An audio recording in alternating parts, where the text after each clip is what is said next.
So my name's Dr. Kirsty Clode, and I did warn the lady who was sitting in the audience that her picture was going to be, 6 feet tall on the screen. So I'm going to talk to you a little bit about women into manufacturing and engineering, and a little bit more about women like me, hashtag. So Women into Manufacturing and Engineering, it's a business-led programme. It's here in the Humber. It's supported by Greenport Hull, which is code for Hull City Council, East Riding Council, North Links Council and North East Links Council. But it's not just supported by the councils. We have the Job Centre Plus people there, and we have the National Careers Service. We also have the Careers Enterprise team there, and two of the ladies in the audience, Kerry and Jenny, are here today. So we have lots of people supporting our programme. And why do we need women into manufacturing and engineering? Well, the picture up there paints it, really. 1 in 8 of our workforce in the energy industry and engineering in general is women, and it's not good enough. And it's not that women aren't good at engineering and science, we are. The problem is, the little graph on the bottom left shows you, in Europe, we're the worst as a country at getting girls into engineering. Latvia, Poland, Portugal, they can get 30% of their workforce, women. We get less than 10. That's not good enough. It's not that our girls aren't bright enough. They absolutely are. So, why is it me standing here today? The clue on the bottom left is I worked for BP for 27 years. I didn't run a petrol station, though. I'm a research scientist by background, a chemist. Loved catalysis. And I developed a new catalyst for BP, and I started work at Saltend Chemicals, which is the thing on the top right, a long, long time ago. And I had a great career with BP.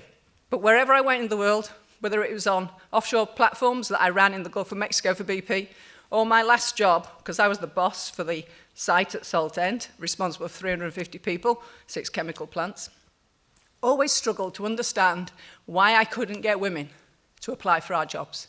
Really concerned me, and I'm thinking, what is it that we're doing wrong at BP? And it wasn't until I retired and worked out, actually, it wasn't just BP that had that problem. It was a big, wide problem.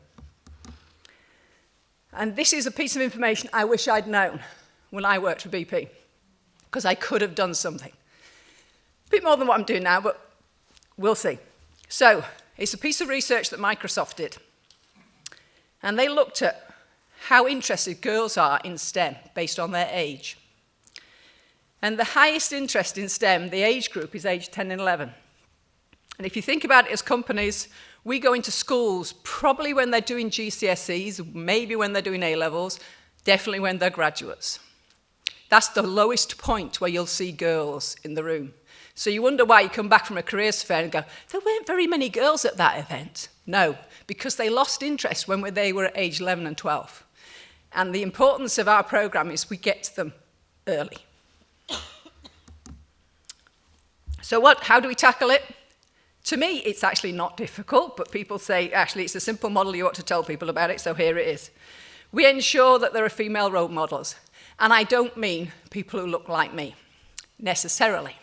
Because girls want to see someone who looks like them, that went to their school, that did their subjects, that have their accent. So we run events in the local area.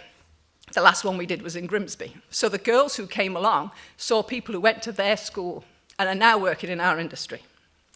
And we encourage those employees to stand up and be proud of what they are doing.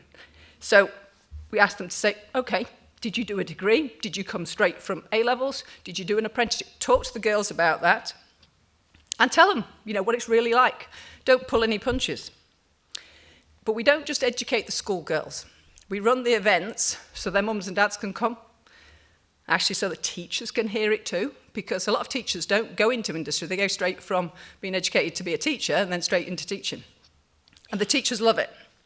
But we also do it for mature ladies too. So a lot of ladies leave our industry, never to return, but actually they've got skills that we'd love to have them back. So we encourage them to come to our events as well.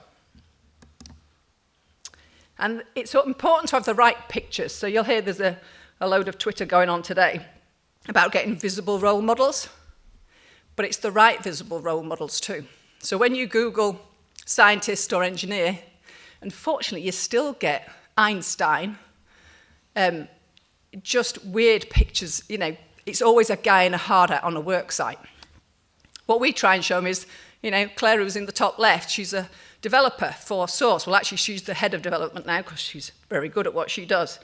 She's a chartered engineer, but she loved tech at school, so we tell them to tell their story in a very short tweet. She liked tech, she's a developer, she runs a team.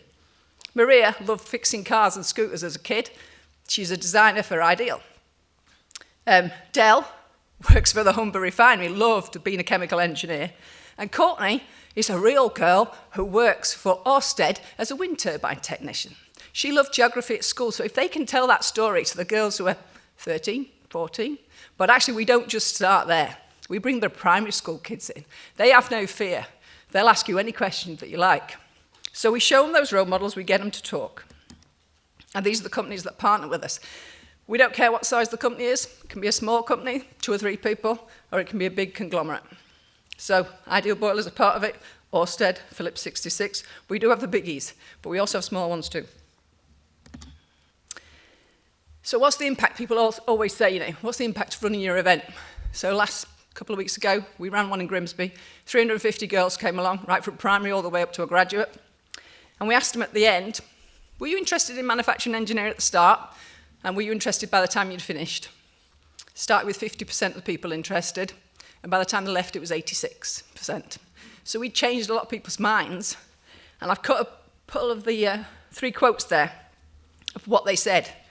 And it's really about, they found it quite interesting because they could look at their subjects at school, talk to girls who already liked those subjects, and find out what career they got. So there's one girl saying, yep, I could tag my career choice to the school subjects. That's brilliant. Some people were interested in manufacturing engineering, but it helped them get a clearer route. So they talked about apprenticeships or degrees, whatever. And another girl said, there are so many more opportunities that I didn't know about when I walked in the room. And all it took was an hour and a half. So our next event is the 3rd of March in Scunthorpe. We've already got over 300 girls booked on it, haven't we, Jenny? So if you'd like to be as a company, you don't have to be a big company, you can be a small company. As long as you're passionate about explaining to girls the opportunities, we'd love to have you there. It's absolutely free for anybody to attend. So thank you very much, and I'll hand over to Chris.